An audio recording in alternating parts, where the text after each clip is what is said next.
All right, welcome to this week's episode where we're going to dissect Dead City Season 3, Episode 2, Haven.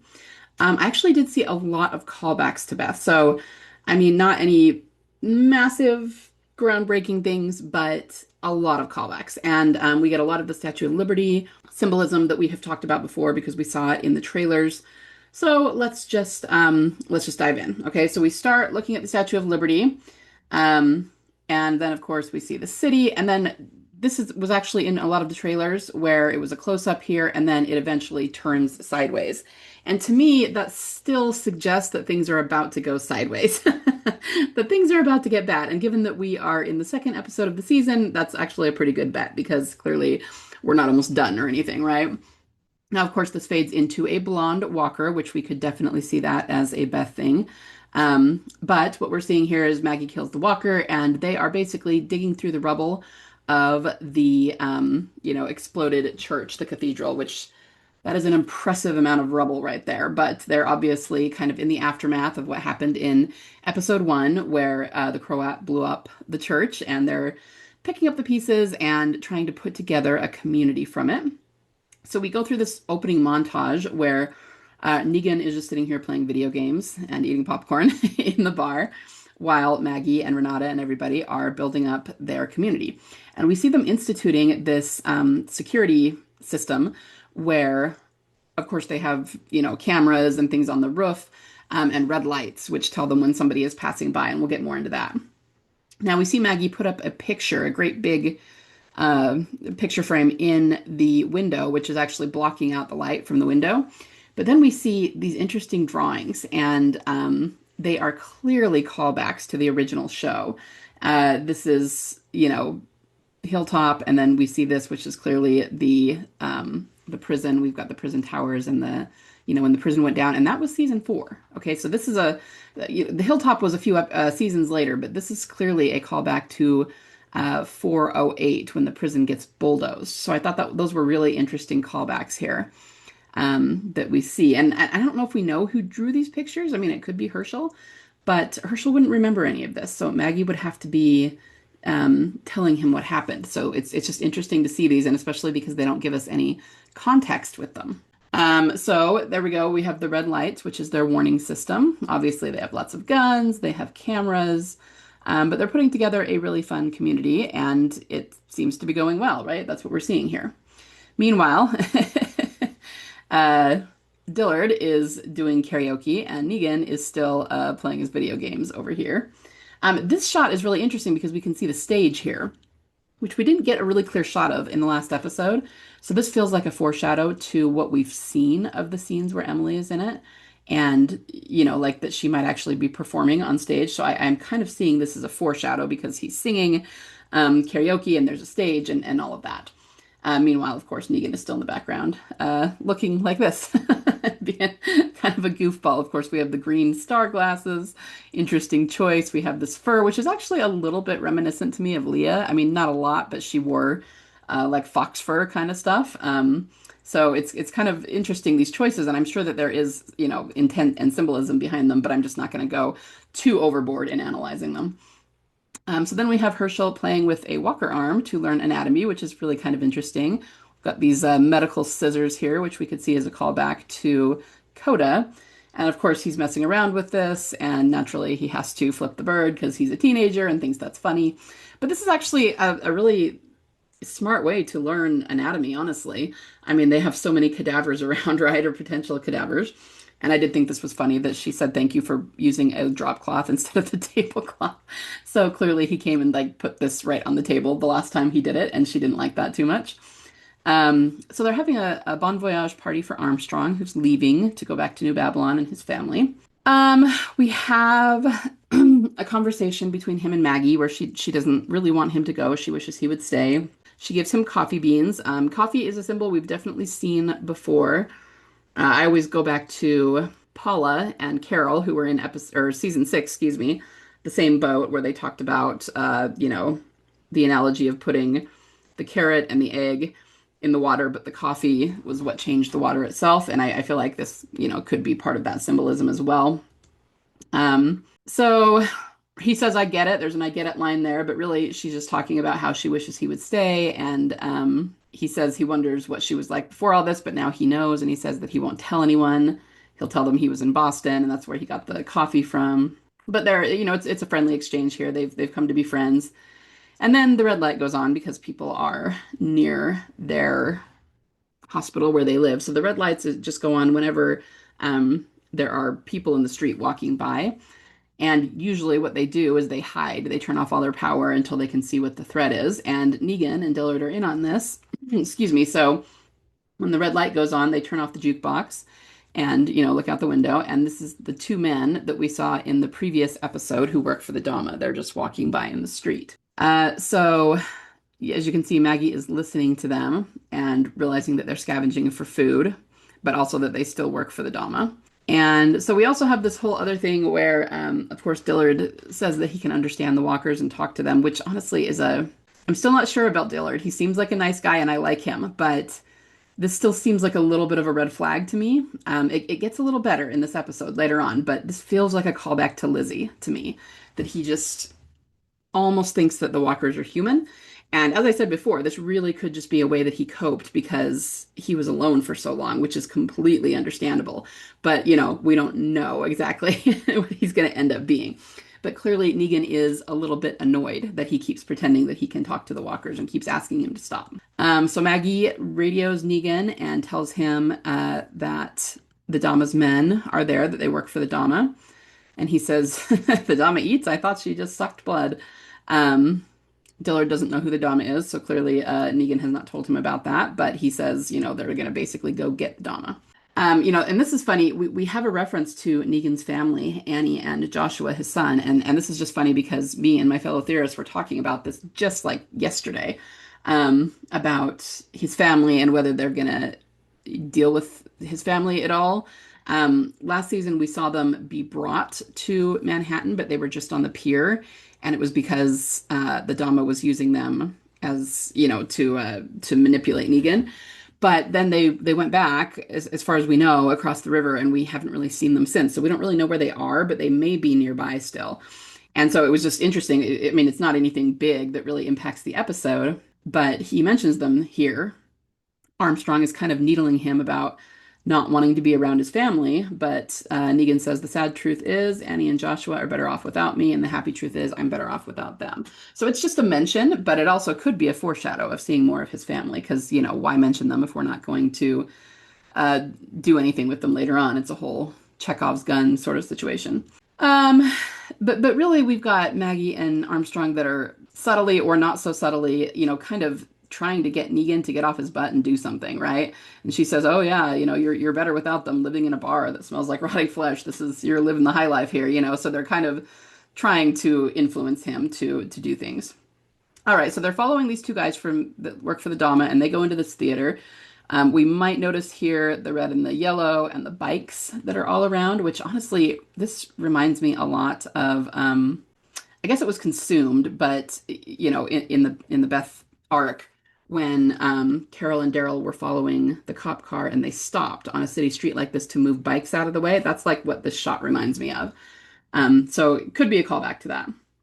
Now, one interesting thing about this theater is that obviously when it was still open, the last time it was open, the Phantom of the Opera is what was playing. And we see a lot of Phantom of the Opera signs and things in the background. There was one actually outside too, but it's up here a little bit further away.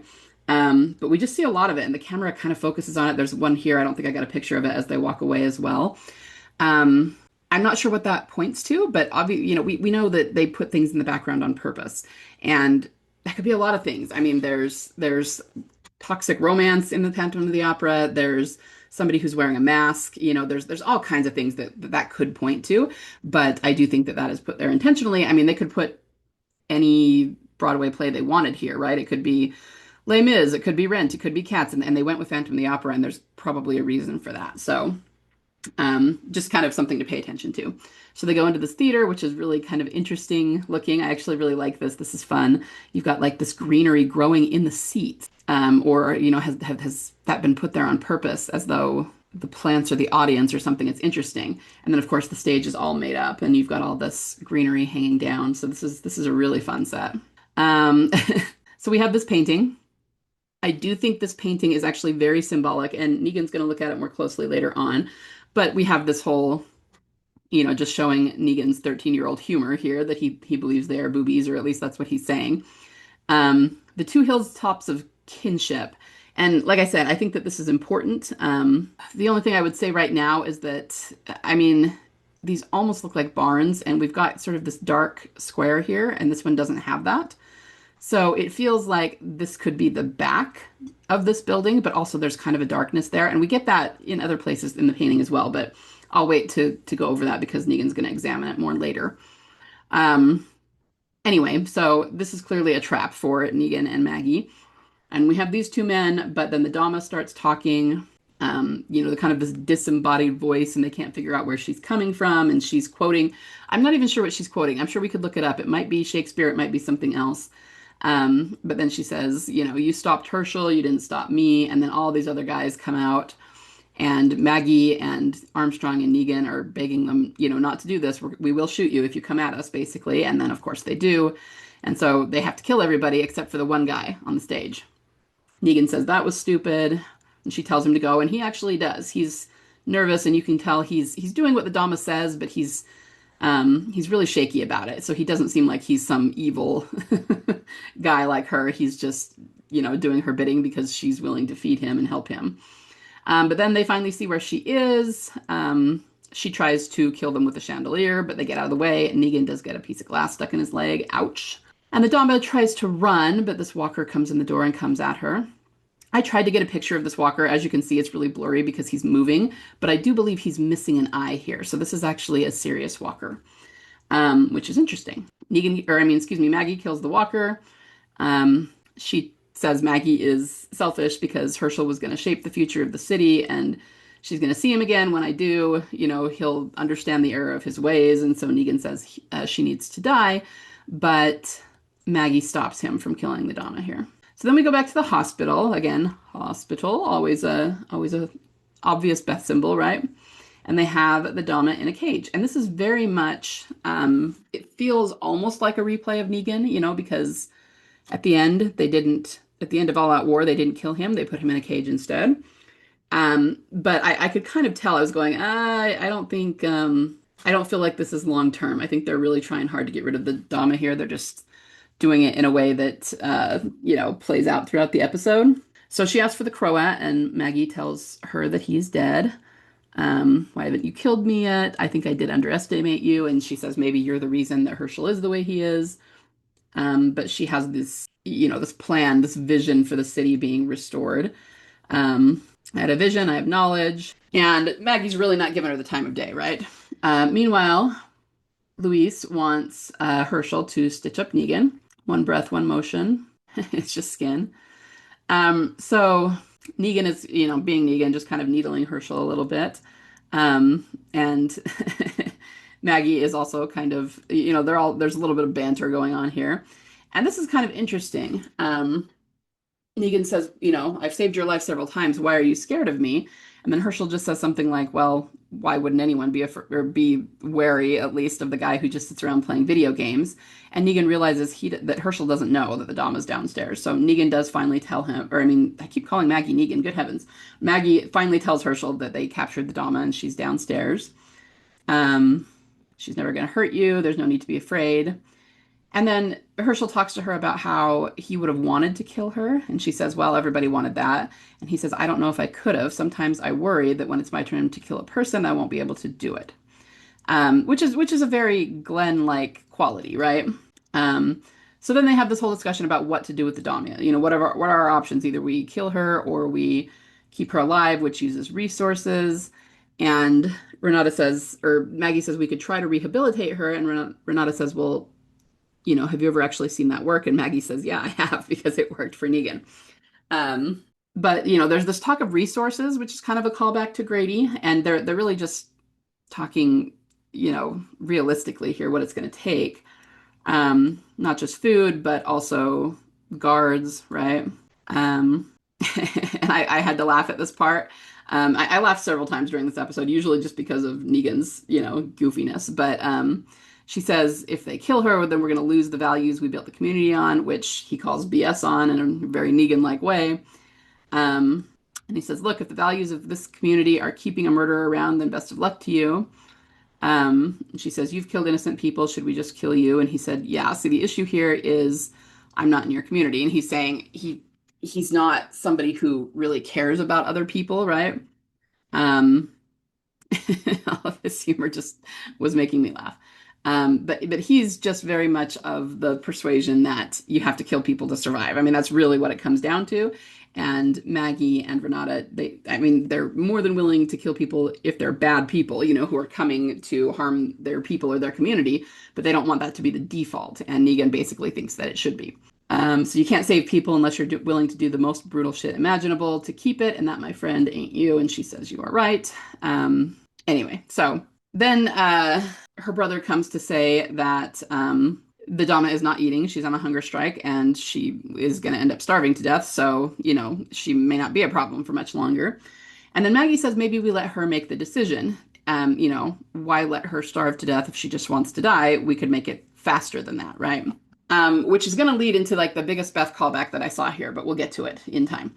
So then we see Negan and Dillard walking back, and once again, Negan is wanting him to stop pretending he can talk to the walkers. Now, I did notice that we see a lot of yellow taxis in this episode, and I mean, I get it. It's New York. There would be a lot of yellow taxis, especially given when the apocalypse happened, which was 2010, which was before things like Uber were as big as today. So there would be a lot of yellow cabs in New York, but still, we see them a lot in the background here. So he's saying, stop pretending like you can understand. And then Dillard goes over and starts talking to this walker, and it actually gets a little bit more into the crazy because he's talking back to the walker. He's like groaning at it, which is really, really kind of disturbing. We have blue ties and yellow tape here that I wanted to point out. And of course, this walker is imprisoned in the ties. So they go back and forth. His name is Chaz, and he says he's a Jets fan. It's just funny. But I didn't get all of the scaffolding falls apart and falls down. And, Negan and Dillard kind of have to hunch under it, so that it doesn't hit them. But then the window breaks here and all these walkers come out. So now they're in danger. So they climb the other scaffolding. Got a shoe repair thing here that it kept showing. And he's telling him this is not a joke anymore. These, walkers are dangerous. The other ones you have in the bar, you took out their teeth and their nails, but these have their teeth and their nails and their death on 2 feet. And I couldn't really get the screenshots because it would have been too blurry, but he's throwing bricks to hit them in the head, which was, pretty gnarly, pretty gross. And even after all of that and Negan yelling at him that he needs to take this seriously, he still groans at him and says that's how deadies say I'm sorry. So I was just thinking when I was watching this that I almost feel like Negan is expending energy on something that's probably not going to work. I mean, Dillard really believes this, he almost can't help himself. And so far, he doesn't seem to be a bad guy. He seems pretty harmless, but I don't know that this thing with talking to walkers is going to go away, or at least that's what I was thinking of this part, So then Negan goes back and looks at this picture again, and this is where it kind of goes into the picture a little bit more. I feel like this is the equivalent of the mural that we saw on the subway wall in Acheron, or possibly the murals drawn in chalk at the prison. I mean, they're using this symbolically, and they're trying to tell us something. And the first guy did say that it was the two hills of I already don't remember, but it's like people working together, right? So it's kind of symbolic of like communities coming together and people, making friends and allies and that sort of thing. Kind of like when, back in the original series when Alexandria and Hilltop became allies, and then the kingdom as well, kind of like that, or at least that's what it seems to be on the surface. But there's also a sinister quality to it. For one thing, there's no sun. Like you have all this darkness and these clouds, but it's like there's no sun. Is it getting dark or is it rainy? I mean, it's kind of hard to say. So then we get some information about Dillard. And this is interesting, right? He used to be a cop and he used to work undercover. So that means he knows how to, what do you call that? Like when you compartmentalize his life. And of course, you can't help but think this is a callback to 401 when Zach was guessing jobs and asked Daryl if he was a homicide detective, right? It kind of has that flavor to it. So he says, when you go deep, it's not you, but it is too. And whoever you are, it's not, but it also has to be. And for years, when I went dark, it was me and it was someone else. I'll come back to the pictures. Let me just go through Dillard's words here. I'm holed up in that bar for ages. I knew I didn't understand them, meaning the walkers. I had to pretend or I would have gone crazy. So that's kind of what I was saying before. Like, I understand that was a coping mechanism for him. And then he says, shit, maybe I did. Maybe I did go crazy. I don't know. Maybe I don't really know what is happening. I do know one thing: when you play a part for too long, it becomes a piece of who you are. And no matter what, there is no way it's ever going to leave you. So a part of me is always going to be the guy that had to unload shipping containers full of girls. That is a crazy piece of information about his past. Okay. He was undercover and he was trying to, stop or investigate human trafficking. But because he was undercover with the traffickers. I mean, that's a difficult job to say the least. Like that's that's really understating things. But he's obviously kind of haunted by that, right? And it probably did make him very compassionate. But he's really telling us a lot about himself in very few words here. And a piece of me is always going to understand them, the walkers. I mean, you almost wonder if he's projecting one thing onto another, like by talking to and understanding the walkers. It's his way of coping with the fact that he saw all these girls being trafficked, and like he's giving compassion to those girls by giving compassion to the walkers or something. It's really interesting. And then Negan, after staring at this painting, just goes with his original conclusion that it's boobies. All right, so let's go back and look at what Negan was looking at. So just a few interesting things to point out here. I think that was the first one. Okay, so I mean, if we look at a few things, we have the two guys shaking hands here. We have a man and a woman and a kid on a swing. We've got this tree. It looks like it's got fruit on it. And then we've got these two sheep over here, right? And Negan stares at it, but we don't see all of it. We see the child and the woman. I'm not sure what Negan is seeing here, but I'm wondering if he's thinking about Annie and his son. But if you look at this, actually, I don't know. Maybe I need to go back to the other. Oops. If you really look at this, it's like I said, it's got a little bit of a sinister quality to it. You have this kid on the swing, and the mother is walking away from him, and this is all in shadow. This is kind of all in darkness. And then you have this man walking toward him. And it's like, I mean, this could be the man and woman are the child's father. It could be just that. And it's very, innocent and all of that. Or it could be she's walking away from him and this other strange man is walking toward him, which gives it this kind of creepy factor. And we don't really know what it is. I mean, there's no context for what this picture is supposed to be, right? I mean, they said it was the twin pillars of I can't remember now. It's not communication, but like people working together.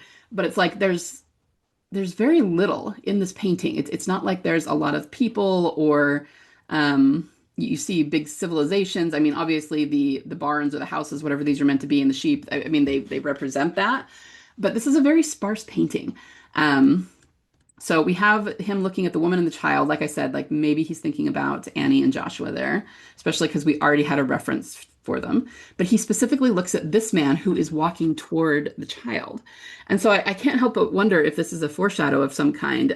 Again, like because they mentioned Annie and his son, that the idea of them being in danger walking toward them, and that we'll see them again later on. Then we have this one, and these are the two guys shaking hands. Now we have someone dressed in dark clothing here, and then lighter clothing, but it's all blue, and blue is often the color of like imprisonment. But in The Walking Dead, it's usually not physical imprisonment. It can be, but it's more like they're imprisoned in their mind, or they don't realize that they're imprisoned, something like that. But this guy also doesn't have a face, which is a little bit disturbing because this guy does. So it's not like all of the faces, that's just the way the artist painted them. He's the only one that doesn't have a face. And what does that mean? I don't know.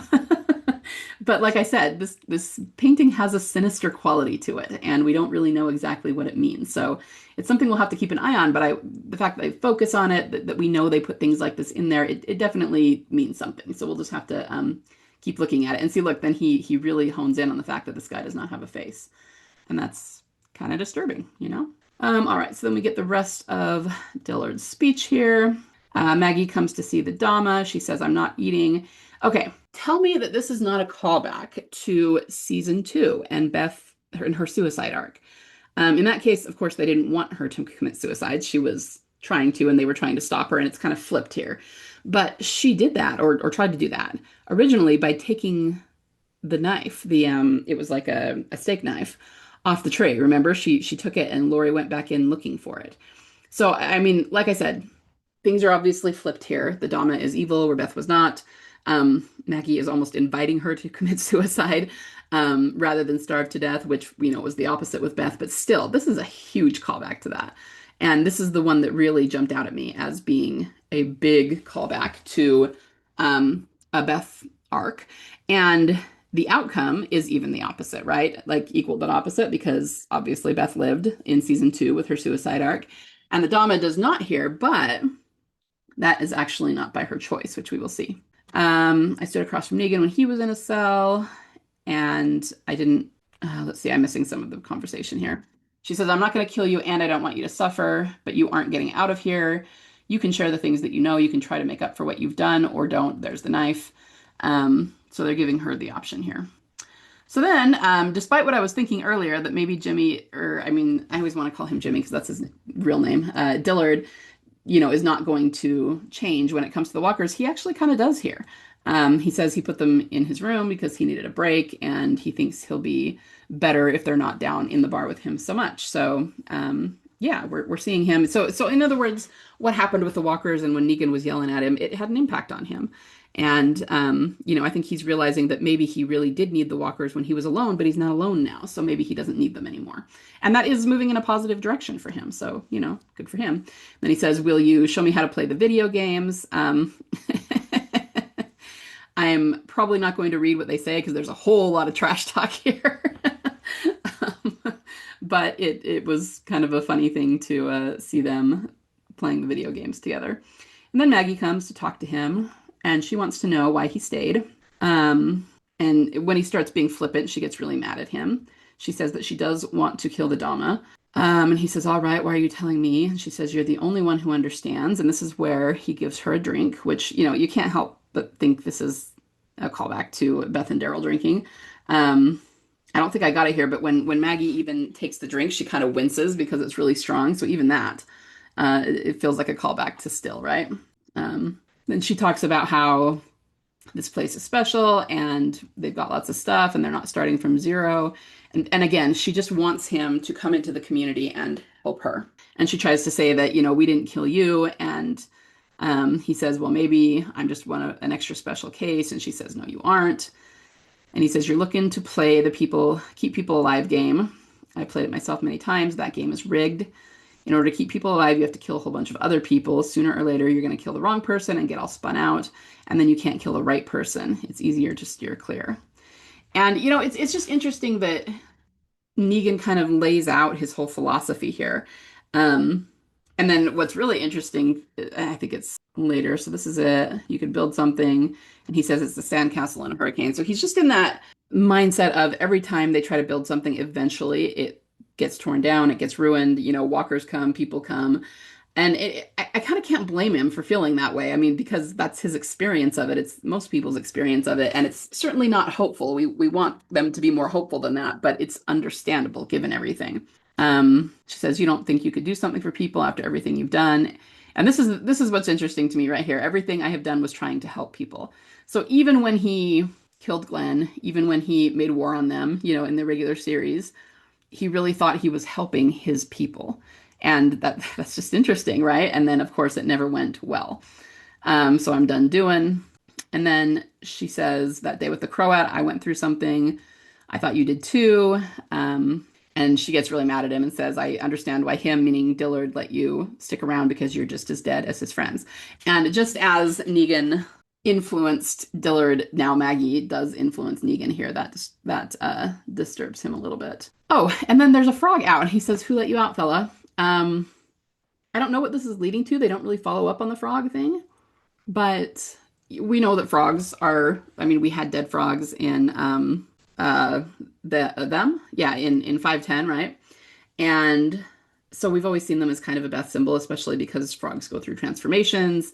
They're partly in water. There's a lot of reasons that they would use a dead frog. specifically in still. And now we have live frogs, but I mean, this is such a random detail, right? That he's saying somebody let out the frog or the frog got out. Um, so I'm not sure what it's leading to. Like I said, they don't follow up. This is kind of getting toward the end of the episode, but clearly they put that in for a reason. They wouldn't just show a frog there for no good reason, right? Um, and I do wonder if it could represent something like, Negan finally being freed from this negative mindset or something. But I'm not sure. I'm not sure. We're going to have to kind of wait and see on that one. All right. Then he doesn't want Negan to smoke inside, so he goes outside. And then we see rats scurrying here. Rats have always been a symbol of walkers, right? And here we have rats crawling all over a walker. But I think Negan is seeing himself as this, because Maggie said he was dead. So he goes to talk to Maggie. There's another yellow cab. Says, I wanted you to know that I'm not dead. I went through some shit that day too. I just don't ever want to live in this building because it's not safe. And the interesting thing is when he says it's not safe, he doesn't mean like it's actually in danger. It's that he doesn't feel safe there because anytime he has, allowed himself into a community like this, it falls down. So he's talking about it's not psychologically safe more than physically safe. And then he talks about numbers, how you have to have enough people to keep enough people going. And the reason it worked before is because in the old world, they had prison guards and cops and judges and lawyers and the people who made lunches for the lawyers. And, that is how you make this the kind of safe that you want. And so she says, okay, then we need more people. We have plenty of food. We could train more people. And he says, I hate to be the one to break it to you. Basically that's not going to work. I know there's a lot of good people left. The world changed and people changed because they're scared, but you take away that fear, Alexandria, the prison. When we had enough before things went bad, people started to change for the better. And he says, not all people, some people can't change. And she said, well, those are the people you'll have the judges and the lawyers for. And I just think it's interesting that once again, we're calling back to Alexandria and Hilltop and the prison. I mean, there's a lot of callbacks to season 4 and 5 in this episode. We saw first the drawings, right, of Hilltop and the prison. Now we're talking about Alexandria and the prison. And I mean, I do really like this episode. It's really hopeful and it's kind of cool to see the way that they're planning and building up this community, even though we know it probably won't go well in the long run, but it's still kind of cool to see. So then Maggie talks to Renata, and long story short, Renata is really not on board. She's too afraid that they're going to bring in bad people. But Maggie is, explaining to her that this really needs to be done, that even though people are safe right now, they're not really secure, and they need to secure the future. Then the red light goes off, and it is this guy from the Damas stage. More yellow taxis there. So they go out and offer to help him, and he does allow them to do that. He drops his knife. So then Maggie goes to see Armstrong before he gets on his boat and basically asks him to come back and bring his family back. But he says he doesn't want to. He wants to build up New Babylon, and so probably not, but he's willing to tell other people, if he finds good people, he can send them her way. And they say goodbye again. And then you have the Dama. Now, I was a little bit surprised by this. The Dama actually does start to eat. So it seems like she is going to do what Maggie suggested and maybe be willing to help. But then Negan shows up so we have this kind of alternate scenes where Renata and Maggie are, getting ready to power up the Statue of Liberty, and Negan is coming to see the Dama, and she starts calling out for help, but there aren't any guards around. No guards, a psychopath like you. And then Renata starts expressing some concerns about Negan because even though Maggie says, all of the bad guys we've dealt with, so the Croat, Bruegel, all of them, they're gone. And she says, well, what about the guy who trained the Croat, meaning Negan? And she's got a point because he's in here killing the Dama. And it's interesting, I don't think I got it, but Renata says something about how even though like she's worried about Negan because he's still very brutal, she doesn't know if his brutality is good for them or bad for them. Like, in other words, his brutality could protect them. And in that sense, she might even want to keep him around, but it just becomes like a moral gray area for her. Anyway, so the Dama tries to stab Negan with the knife, but he overpowers her pretty easily. And we know he kills her. And then they turn on the Statue of Liberty, the lights at the top, and then also the floodlights that light up the actual statue. Yeah, and we kind of get this last shot of, you know, the one-eyed Statue of Liberty once again, which is uh, a serious symbol. And then Maggie goes to see the Dama, and I didn't take a picture of it, but the knife is like stuck in the Dama's heart or in her stomach, kind of, in her torso. So I'm not sure if Maggie knows that Negan is the one that did this. We'll have to see if he tells her, if she finds out. She may just think that the Dama stabbed herself. And then we see this group who is across the river, and they see the Statue of Liberty in the distance. Ooh. And they decide that they're going to go see what's what. They have boats, and quite a few people come out of the woods here to get on the boats and head across the water. So yeah, that is the end of the episode. Like I said, I really liked it, and the biggest callbacks, of course, were the Dama, Maggie inviting the Dama to commit suicide, and then hearing about Dillard's past and that he was actually a cop, an undercover cop, and then all the little ones that I mentioned, and of course all the Statue of Liberty symbolism. Not only that it's a serious symbol because of the eye, but it has ties to France because the United States got the Statue of Liberty from France. So we have an interesting little tie there to the Daryl Dixon spinoff. So yeah, like I said, nothing really groundbreaking, but it's definitely interesting. And some definite callbacks. And I just feel like we've got a lot of foreshadowing going on here. And so now as we get a little bit further into the season, we'll probably start to see some of it pay off. So that's about all I have for this episode. I will do some more videos this week for some stuff that's happened, come out in the news this past week, and then, of course, uh, comments and asks. So let me know what you guys thought of the episode. Comment below and tell me, and I will be back with you soon. Bye.